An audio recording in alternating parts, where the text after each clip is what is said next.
Hey guys, this is Strong K and welcome to another video in my Yay It's Free series.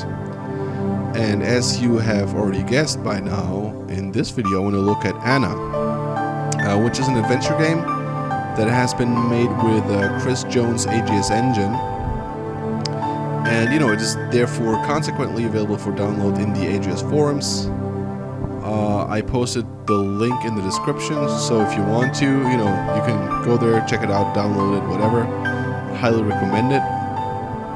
Fun fact about this game: the game has been created and designed by no other than Vince 12. And those of you familiar with the indie adventure game scene, sort of, will recognize this name as the person behind Wadget Eye's latest point-and-click adventure called Resonance, which has been pretty well received by players and critics alike. So that's actually one of the reasons why I wanted to look at Anna in this video. And as you can see, we can either choose to start Anna with the full intro, which is going to be 15 minutes long, but I'm going to pick the light intro here simply because I don't want to stretch out this video too long. And I would definitely recommend, especially if you download this game, play it for the first time, to start with the long intro, simply because there's a lot more explanation concerning the backstory of the game. And by backstory, I mean, or I refer to specifically, those philosophical underpinnings that go along. Because basically what's going on here, and this is the other reason why I wanted to look at Anna, is that, again, as in Julia, the game that I talked about in my first impressions video, the last one, is that you are, as the player, have to face an AI, which incidentally also bears, a female first name. So make of that what you will. And yeah, I pretty much like the way the subject matter is approached here in this game, so this is why I picked this one. It's instantly came to my mind. It's like, oh wait, Anna is sort of like that. Right. I basically, I like this game for the whole take on this issue here, or this like subject. And also the stylistic choices here, like the sound that you heard in the beginning, very, very minimalistic. I like that a lot. I think it goes very well with this philosophical theme of the whole thing. And also the graphics are very, very minimalistic. As you can see, it's black and white, very, very geometrical, and sort of, I remember it, I actually have remembered it's like a little less scribbly. It's like more straight, but again, that doesn't really matter. I think the overall impression, goes very well with the theme of the game, so to speak. And this is basically explained better in the long intros. This is sort of like, they hover over the different aspects here, but it's still okay. So yeah, as you can see, I'm just talking over the intro text here, because this is a very small game, file size wise. So there's no voiceover for the intro. It's just the text. And as you have guessed already, if you have read already, basically there is an enemy here approaching.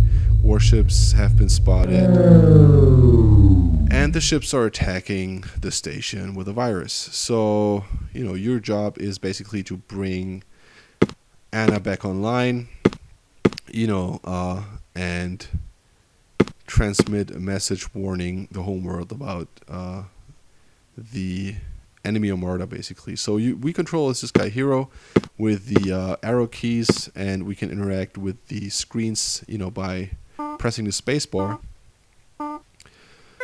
And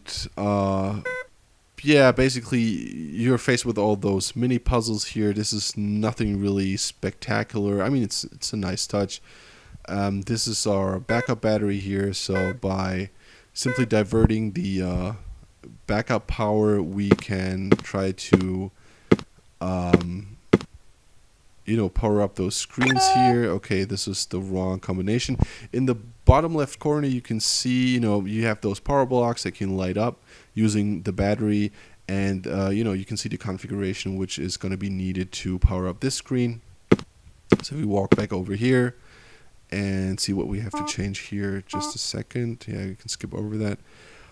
Yeah, turn this off and then turn on the bottommost thing, and that should, yeah, exactly. So we can see here there's going to be another mini game. It's going to result in another mini game where you can bring the speech module back online. I'm not going to play this though because I don't want to spoil this for you guys. If you want to try this for yourself, because basically the game is very short. It just has a number of puzzles in it, so I don't necessarily want to give away everything here in this video. Yeah, what I want to say though is that I already talked about the reasons why I want to take a look at this one.